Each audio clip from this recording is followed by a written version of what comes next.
Hello mga kol, welcome back na naman dito sa ating YouTube channel. Meron tayo pakita ngayon na Suzuki Every Wagon Smiley Edition, fully loaded. So makita natin dito yung kulay ng ating unit is black and yellow. Yan, black yung dito sa ibaba based sa request ng ating customer, at saka black yung itaas natin. Makita natin dito mga kol, naka 3-layer headlights po siya. Meron siyang Every Wagon na emblem, Suzuki emblem din, Smiley Edition na grills.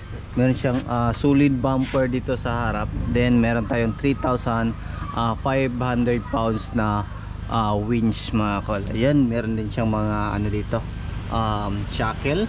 Then meron siyang stone guard sa ilalim. So dito naman makita natin, ayan, meron siyang chrome side mirror with lights. Ayan, dito signal light.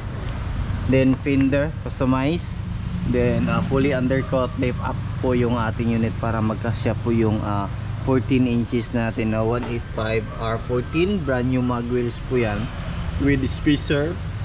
Disc brake po yung harapan natin mga kol. Ayan, dito naman makita natin yun, naka chrome handle.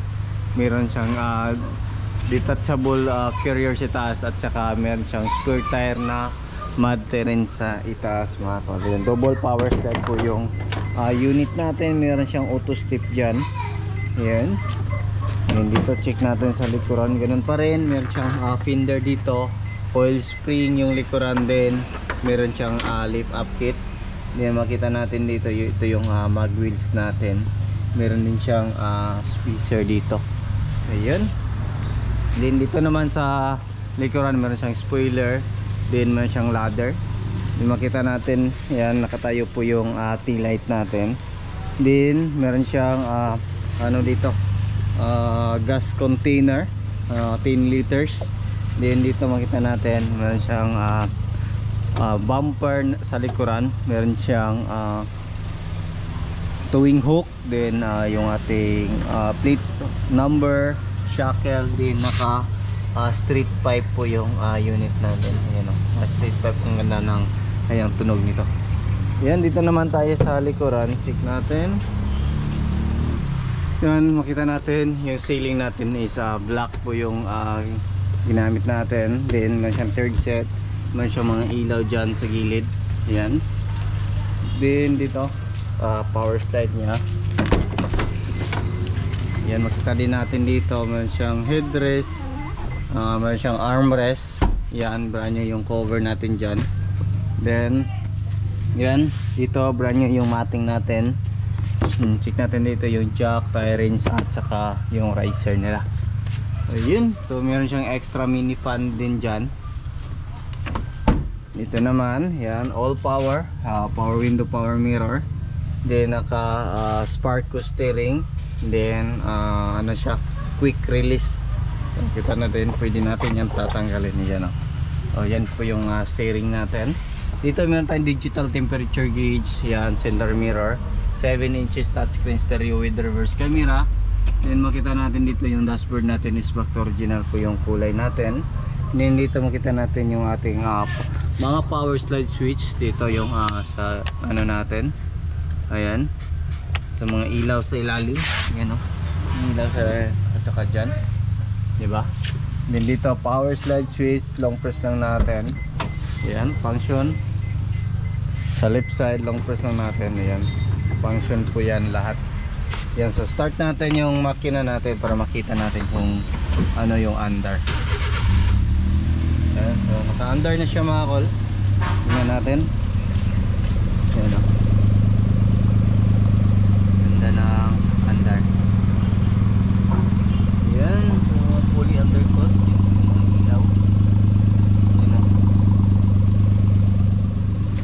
So yan po yung unit natin na fully customized mga kol. Ikutan natin. Ayan, dito para makita natin lahat. Ayan. Ayan, so check natin yung makina natin. Ayan. Uy, tanggal. Ito yung makina natin. So yung throttle body ito, then alternator, then yung ating aircon compressor, then dito yung ating air filter housing. Ayan, may ano pa galing sa off-road. So ginamit natin to sa off-roading. Kung nakita nyo yung mga vlog natin sa pagka-camping natin, ginamit na natin to, dalawang bisis.